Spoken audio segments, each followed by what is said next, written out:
thank you for joining us for what is essentially a preparatory session for the deliberation on our historic assumption of the leadership role of South Africa as the next chair of the African Union. This assumption of a chairship role is a significant responsibility for South Africa, particularly given the challenging times confronting the world of nations. And I think later today, you will learn in the news of even more challenges confronting the global community. Our chairship implies great obligations to the global South and means we must actively pursue the tasks related to concretely silencing the guns, to enhancing inclusion and equality, responding to climate change decisively, and the wide variety of risks and opportunities confronting our continent and the world.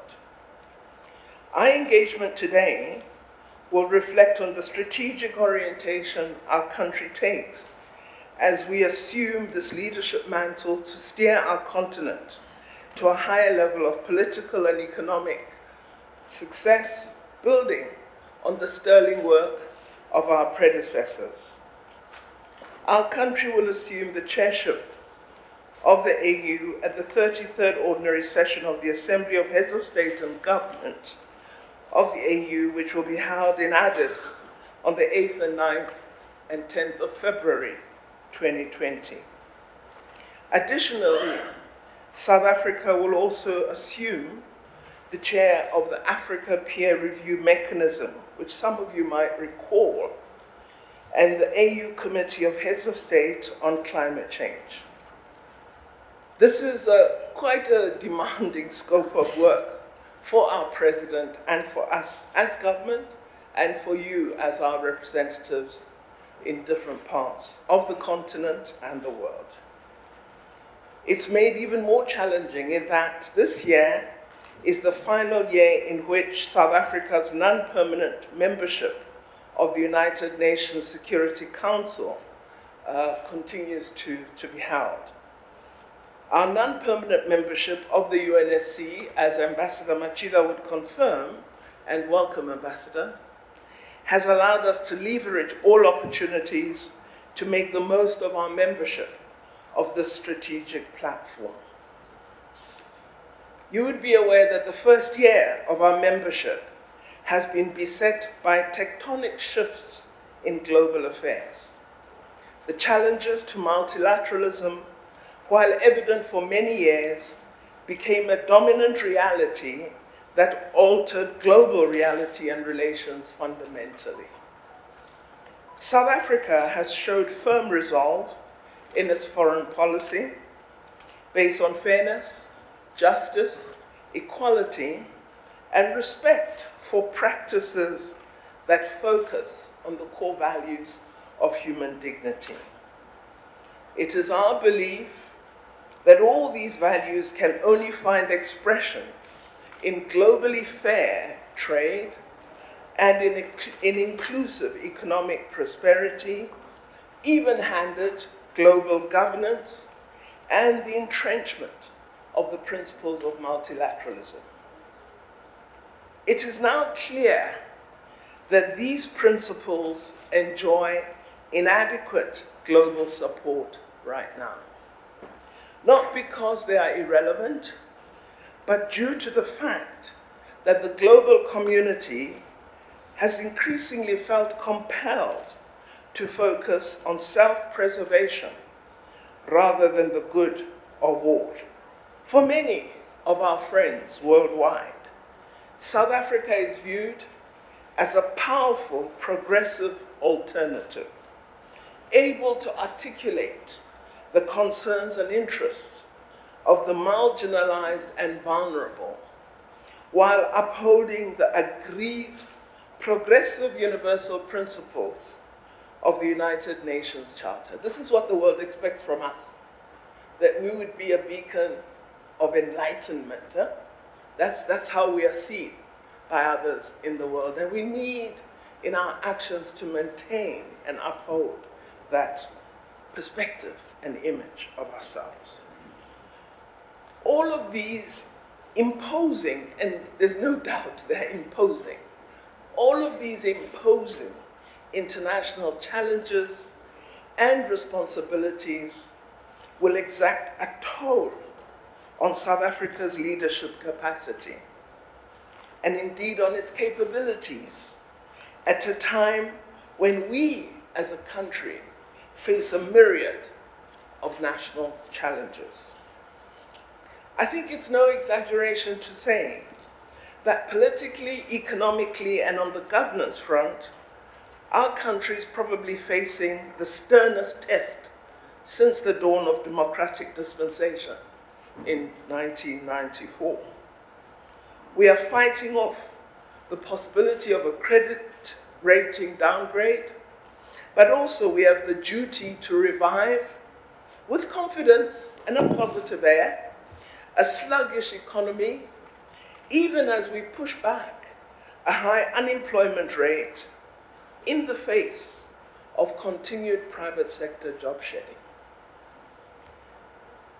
A credit rating downgrade would compound matters for us by further weakening our capacity to address our structural socioeconomic imbalances, to address social inequality, and that of creating conditions that nurture social cohesion, nation building, and a democratic citizenship.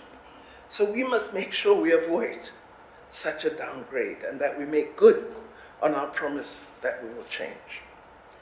Our electricity supply challenge, as well as the need to repair our state-owned enterprises and to restore investor confidence in our country's economy, are pressing matters for which continued engagement by government, and the President in particular, is a top priority. Much is being done through the leadership of our President and our government, but all of us need to ensure that we are ready to do the great deal of hard work that lies ahead for all of us.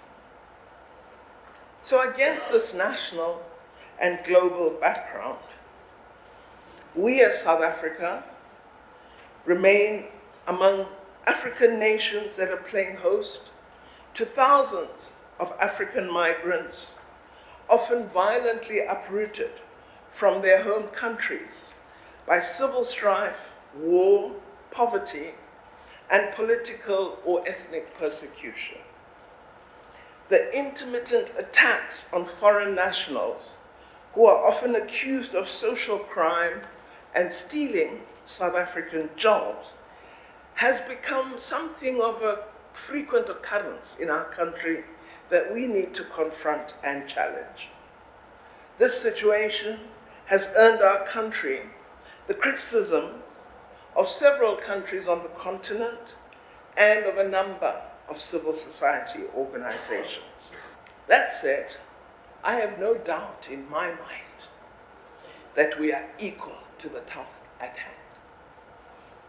We recently were in a panel at Davos, and these aspects of the negative picture on South Africa were presented. When I had the opportunity to respond in reply to the commentary, I said there are three things about South African people that make me confident that we will succeed. We are a nation that is confident, that is capable, and that is resilient. There can be no nation that withstood the struggle of apartheid that can't be termed resilient and confident. So because of those three features, I believe we can indeed succeed. And it is those aspects that must drive whatever we do. I believe in the last 25 years of democracy, we have accumulated the necessary experience to execute our responsibilities effectively. Of course, our own continent, Africa, is in a very different condition from that launch of the African Union in Durban in 2002. You still remember that one? Our continent has made much progress while also being impacted by global challenges and our own African problems that I've earlier described. Program Director, the key focus of South Africa's chairship of the African Union during this term will be silencing the guns, creating conducive conditions for Africa's development. This theme is the one we have adopted and which the AU has agreed to for the year 2020. The underlying rationale for this theme is there cannot be development without peace. Continentally, South Africa assumes chair of the Union under conditions in which our continent's economic growth has continued to be positive, with gross domestic product projected to rise to 4% in 2020, up from 3.5% in 2019. However, these figures exclude the large economies of Africa, of Angola, Nigeria, and South Africa, which all three have a much lower average growth rate. In Davos recently, much was made of the fact that 10 out of 20 of the world's fastest growing economies are on the African continent, and that these have had a growth rate of 5% or over in a 5-year period, much higher than the average global growth rate of 3.6%. Interestingly, these countries include Burkina Faso, Tanzania, Uganda, Kenya, Senegal, Benin, Ghana, and Cote d'Ivoire. I'm sure when we study the potential of economic change, we rarely look at such countries, and it may be time we began to look to Africa. But of course, this positive growth outlook is often dampened by the downside risks, particularly rising levels of government debt and concerns about debt sustainability. 14 African countries have been marked as being in debt distress or at high risk of debt distress. Rising debt levels have stemmed from that subject, of declining commodity prices, a glaring infrastructure financing gap, and budgetary increases for security in countries affected by growing terror threats. So we have to, as the continent, address this concern of debt accumulation and debt sustainability, particularly when looking at commercial debt sources, such as Eurobond or indeed Chinese loans. We need to look at these in terms of their implications for tax revenue collection and linked to assessments of our ability as the continent for the development of risk mitigation mechanisms, which would be perhaps solutions such as blended finance initiatives, or indeed effective public-private partnerships. So we've got to look at solutions that will help address the debt sustainability question, because it can have a significant detrimental impact on the progress that has been made in the past 5 years. We believe that the agreement establishing the African Continental Free Trade Agreement, which is scheduled to come into effect in some parts by 1st July 2020, we believe this agreement has raised high expectations and is being seen somewhat as an economic game changer, with the potential to raise intra-African trade by 20%, or between 50 billion and 70 billion by 2040. Should we get it right, which we must. But in spite of its laudable prospects for trade and investment, there remain a number of sticky issues which we will all need to resolve for the agreement to move from aspiration to tangible implementation. These include configuring most favored nation deals between all our countries, ironing out issues around rules of origin, delayed introduction of continent-wide trade facilitation measures, and addressing gaps in buy-in from governments, from African business, and from our own citizens in our sovereign states. Politically, the continent has seen some progress being registered, with a wave of democracy continuing to grow, with more African countries holding peaceful elections. But of course, we worry about Eastern DRC, we worry about the conflicts in Libya, we worry about South Sudan. These concerns are being addressed by our leaders, but they remain areas we must succeed in. We, of course, have also welcomed the resolution of the conflict between Ethiopia and Eritrea in 2019. One thing that we have seen is that increasing violent events in 2019 and a growth in the number of conflict actors, as well as a growth in the transnational nature of threats and vulnerabilities, mean that we need to think differently about security on the continent. Data sets and analyses point to the proliferation of rebel and extremist groups, to bolder linkages between transnational organized crime and violent extremists in parts of the continent and the Middle East, and of course, quite a rise in protests on the continent. All of these point to the need for stronger attention to our security architecture and its ability of intelligence gathering, and what role we should play to assist in this regard. Because without ensuring that we are able to anticipate and proactively respond to threats, we remain with a significant problem.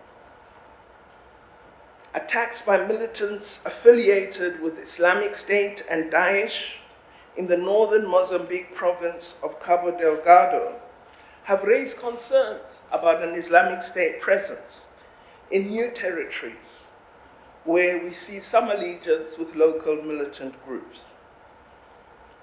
We should be worried then, given the attacks in Mozambique, which indicate a presence of IS in the SADC region. And while we've always viewed SADC as a stable, calm region, this suggests we should not rest on our laurels. Globally, the ongoing US-China trade dispute continues to negatively affect global economic growth. The United Kingdom has somewhat increased trade uncertainty regarding the unknown consequences of a withdrawal from the European Union. We also see the rise of populism, trade protectionism, and the disregard for multilateralism, suggesting that more needs to be done to draw the global community together. We also need to pay attention to the degree to which our own work in diplomatic circles draws nations together rather than drawing them apart. We need to work much more on commonalities and on shared perspectives on global affairs. We need to be able to challenge rising nationalism. We need, as South Africa, to respond to impatient populations. In fact, as a global community of governments, we need to be far more responsive. And of course, we need to be proactive as governments in identifying any future threats, particularly those that emanate from the impacts of climate change, and responding to these speedily.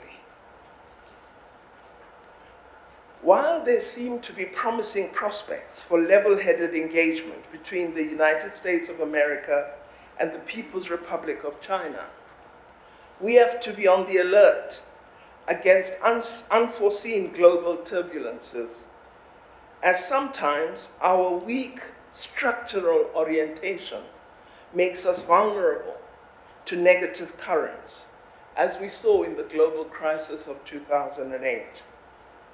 But at the same time, these challenges may offer opportunity. We may be in a position to take advantage of some of these developments, as was seen recently in the UK-Africa Investment Summit, where the prospects of Brexit seem to offer up new opportunities for us as African traders. This notion of prospects is made all the more plausible given the perception I have noted that our continent is regarded as the last frontier of opportunities for growth. A continent which also raises and receives geopolitical interest, negative or positive, from other parts of the world. We need to convert the negative to positive and build on the positive interest significantly. Because what we are seeing, sometimes this geopolitical interest can be realized in increased military presence on the continent rather than increased international trade. We are seeing France, USA, China, Russia, Turkey, all developing a presence on the continent, which is not always a positive trade or development presence, but much more militaristic in aspect. It is our expectation that all these dynamics will impact on our chairship in some way or the other. And we need to have the nous to respond. We need to have focused strategic deliberations to ensure we develop appropriate approaches to all of these. Our diplomatic missions on the continent, as well as our permanent mission to the United Nations, are, in our view, key to supporting, facilitating, and communicating the mandate of our chairing of the African Union. We as DIRCO are confident that our diplomatic representatives, including High Commissioner Whitehead, who are gathered here today, have carefully studied all these developments and have a firm grasp of these fluid global political and economic processes. We hope that in addition to the understanding of the interconnections and complex interplay between the national, continental, and global processes, our country will, on the strength of this penetrating comprehension, provide the necessary political leadership which will help transfigure current unsatisfactory global relations into a focus on creating an irreversibly fair, just, and humane world.